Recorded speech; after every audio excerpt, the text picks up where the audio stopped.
તો નમસ્કાર મારા ભાઈઓ અને બહેનો, કેમ છો યાર? સ્વાગત છે આજના એક નવા વિડીયોમાં। તો અત્યારે વાત કરવામાં આવે તો મારા ભાઈઓ જે લીલી પરિક્રમાનો રૂટ છે એના પર 4 લાખ કરતાં પણ વધારે લોકો ચાલી રહ્યા છે। હવે તમે વિચારી શકો છો કે જ્યારે ભાઈ સ્વાભાવિક રીતે મેળો હોય છે, મેળામાં 10,000 પબ્લિક પણ નથી હોતી અને ત્યારે પણ એવો માહોલ લાગે છે, તો સાહેબ અહીંયા 4 લાખ લોકો એક સાથે ચાલી રહ્યા છે। તો મારા ભાઈઓ, આ જો ઘરેથી ટાઈમ નીકાળીને જઈ શકતા હોય તો મારા વાલા તમારે ઘરે બેઠા ખાલી જય ગિરનારી લખવાનું છે। તો જય ગિરનારી લખવામાં બિલકુલ આળસ ન કરતા ભાઈ, કેમ કે જય ગિરનારી લખવાથી સાહેબ તમારા હજારો દુઃખો મટી જશે। કેમ કે અત્યારે સાહેબ લોકો જઈ રહ્યા છે, તો કોક તો મહત્વ હશે ને સાહેબ આનું। એમને 4 લાખ લોકો એક ધારે નહીં ચાલતા હોય, તો ભાઈ જય ગિરનારી લખી નાખજો અને ચેનલને મારા વાલા સબસ્ક્રાઈબ કરી નાખજો જય ગિરનારી લખીને। હવે હાલો આજના વિડીયોની શરૂઆત કરીએ છીએ।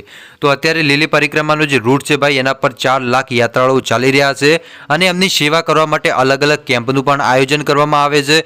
કેટલી જગ્યાએ નાસ્તા, કેટલી જગ્યાએ ચાનો પણ વ્યવસ્થા કરવામાં આવે છે। એની સાથે સાથે સાહેબ પર્યાવરણને કંઈ નુકસાન ન થાય એને માટે પાણીની જે બોટલ છે એ અંદર લઈ જવા દેવામાં આવતી નથી। અને જો તમે જવાના હોય તો હજી પણ કહી દઉં છું કે પાણીની બોટલ છે સાહેબ અંદર ન લઈ જતા, કેમ કે ત્યાં એલાઉડ નથી। અને અત્યાર સુધી જે 9 લોકોના મોત થયા છે એમાં 43 લોકો ગુમ થઈ ગયા છે।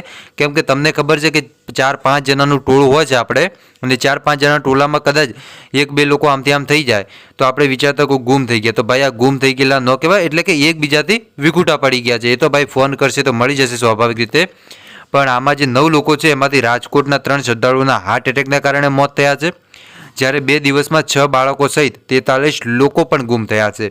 તો આ લીલી પરિક્રમા છે સાહેબ, તમે જાઓ છો તો ધ્યાનથી તમારા ગ્રુપ સાથે રહો, કેમ કે સાહેબ 1-2 લોકો નહીં પણ 4 લાખ લોકો એક ધારે ચાલે છે। હવે તમે વિચારો કે 4 લાખ લોકો જો એ આવી રીતે ચાલતા હોય તો સાહેબ કેટલી બધી ભીડ હોય, તમે સ્વાભાવિક રીતે વિચારી શકો છો। તો બસ મારું કહેવું એટલું જ છે, ને સહી સલામત હોય તો જ ત્યાં લીલી પરિક્રમામાં જાઓ, બને ત્યાં સુધી છોકરાઓને ન લઈ જાઓ તો સારું કહેવાય। બસ આજ માટે આટલું જ રાખીએ છીએ, મળીએ છીએ નવા વિડીયોમાં। ત્યાં સુધી બધાને જય માતાજી, જય દ્વારકાધીશ।